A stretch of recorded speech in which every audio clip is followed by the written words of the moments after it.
તો ચાલો શરૂ કરીએ બહાદુરી અને દોસ્તીની આ મજેદાર કહાની. વાત શરૂ થાય છે એક ખજાનાથી, જે ઢોલકપુરની સુરક્ષાની ચાવી છે.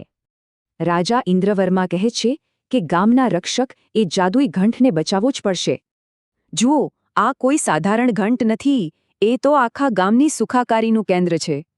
અને આ ખાસ મિશન માટે ભેગી થાય છે મિત્રોની એક જોરદાર ટીમ. એટલે હવે પોતાના ગામને બચાવવા માટે એમને એક ખતરનાક સફર પર જવાનું છે. અને હા, સફર શરૂ થાય એ પહેલાં જ કાલિયાની મોટી મોટી વાતો તો શરૂ થઈ જ ગઈ. પણ એમણે વિચાર્યું નહોતું કે પહેલો પડકાર આટલો જલ્દી સામે આવી જશે. કાલિયા તો ડરી જાય છે, પણ ભીમ શાંત રહીને ઉપાય વિચારે છે. તો જુઓ, જગ્ગુ ધ્યાન ભટકાવે છે અને ભીમ એક જ મુક્કામાં રસ્તો સાફ કરી દે છે. રાક્ષસને તો હરાવ્યો, પણ હવે કિલ્લાની અંદર એક મોટી ભૂલભુલામણી રાહ જોઈ રહી છે. બધા થાકી જાય છે અને ત્યારે જ ચૂટકી ભીમને એના ફેવરેટ લાડુ આપે છે. અને એમાંથી ફક્ત 2 લાડુ ખાતા જ એકદમ જાદુ જેવું કંઈક થાય છે. ભીમના શરીરમાં વીજળી જેવી તાકાત દોડી જાય છે. ચૂટકીના લાડુનો કમાલ.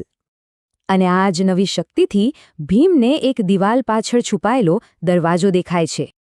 અને દરવાજા પાછળ છે અસલી વિલન, દુષ્ટ જાદુગર મંગલસિંહ. મંગલસિંહ તરત જ એના જાદુઈ ગોળા ફેંકીને હુમલો કરી દે છે. પણ ભીમ હવે એટલો ઝડપી છે કે મંગલસિંહનો કોઈ જાદુ એને અડી શકતો નથી. ભીમ જાદુગરને પકડી ગોળ ફેરવીને એટલો દૂર ફેંકે છે કે બસ ખેલ ખતમ. અને આ રીતે ભીમ જાદુઈ ઘંટ સાથે વિજયી બનીને ઢોલકપુર પાછો ફરે છે. આખા ઢોલકપુરમાં જશ્નનો માહોલ છે. અને જો, કાલિયા પણ માની ગયો કે હીરો તો ભીમ જ છે. એમની બહાદુરીના ઇનામમાં રાજા આખા ગામ માટે એક શાનદાર ભોજન સમારંભ રાખે છે. એટલે આ વાર્તાનો સાર એ જ છે: સાચી તાકાત શરીરમાં નહીં, પણ મિત્રતા અને બુદ્ધિમાં હોય છે.